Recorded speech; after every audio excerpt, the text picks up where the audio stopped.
बहनों और भाइयों, ये चुनाव उन्हीं लोगों के खिलाफ एक लड़ाई है, वर्तमान पीढ़ी को बताने की एक लड़ाई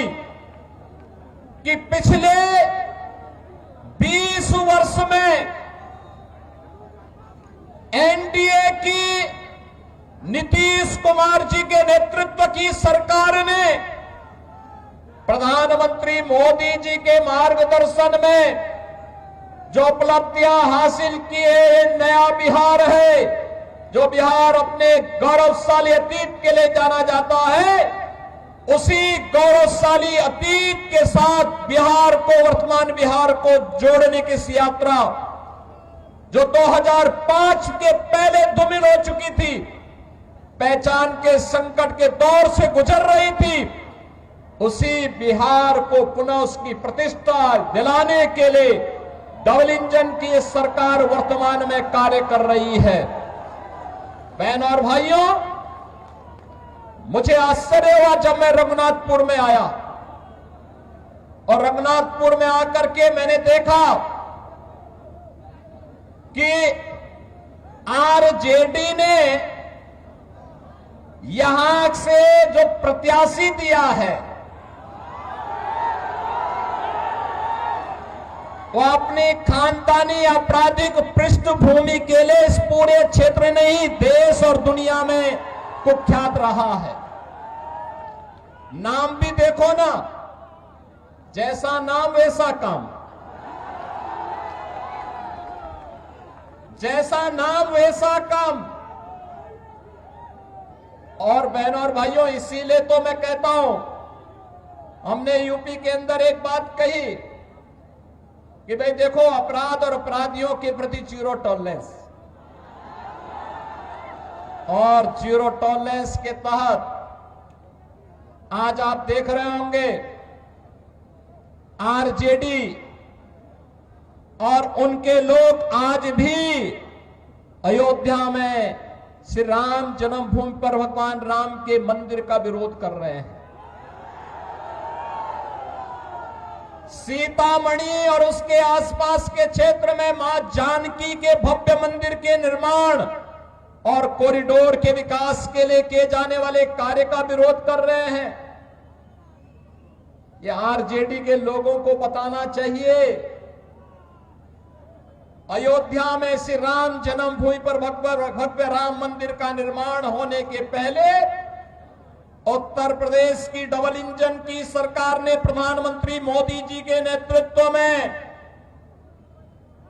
अयोध्या में राजर्षि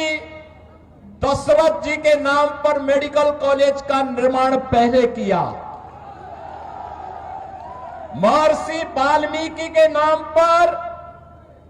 इंटरनेशनल एयरपोर्ट का निर्माण किया, और फिर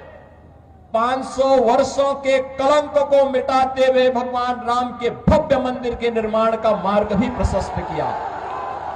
बहनों और भाइयों, मैं पूछना चाहता हूं, आरजेडी ने राम मंदिर के रथ को रोकने का पाप किया था,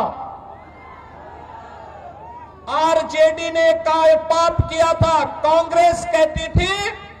कि राम तो हुए ही नहीं, इनका पार्टनर समाजवादी पार्टी उत्तर प्रदेश में राम भक्तों पर गोलियां चलाती है, और ये लोग जब भी इन्हें अवसर मिला, एक ने बिहार के अंदर, एक ने उत्तर प्रदेश के अंदर, वहां के नौजवानों के सामने, वहां के नागरिकों के सामने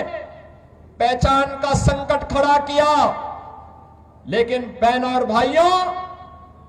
डबल इंजन की एनडीए की सरकार अब पहचान के संकट के लिए मोहताज नहीं। हर बिहारी आज अपने गौरव के साथ सीना तान करके देश और दुनिया के अंदर जाता है, अपनी पहचान को प्रस्तुत करता है। अब बिहार में क्या नहीं है, अब बिहार में सब्बा, अच्छी सड़कें हैं, और हम लोगों ने 3100 करोड़ रुपए की लागत से अयोध्या धाम को सीधे सीतामढ़ी से जोड़ने के लिए राम जानकी मार्ग के निर्माण के काम को भी युद्ध स्तर पर आगे बढ़ाया है। आज बिहार में एयरपोर्ट है, मेडिकल कॉलेजेज हैं, इंजीनियरिंग कॉलेजेज हैं, और आज बिहार में पलायन नहीं, आज यहां पर प्रगति के नए नए प्रतिमान स्थापित करने की दिशा में बिहार आगे बढ़ा है। गरीब कल्याणकारी योजनाओं का लाभ गरीबों को मिल रहा है। अराजकता पैदा करने वालों के खिलाफ जीरो टॉलरेंस की नीति के तहत ये डबल इंजन की सरकार नीतीश जी के नेतृत्व में कार्य कर रही है। और बहनों और भाइयों, जो बाकी बच जाता है यूपी का बुलडोजर उसको पूरा कर लेता है। और मैं तो आप सबसे यही कहने के लिए आया हूं, एनडीए यहां पर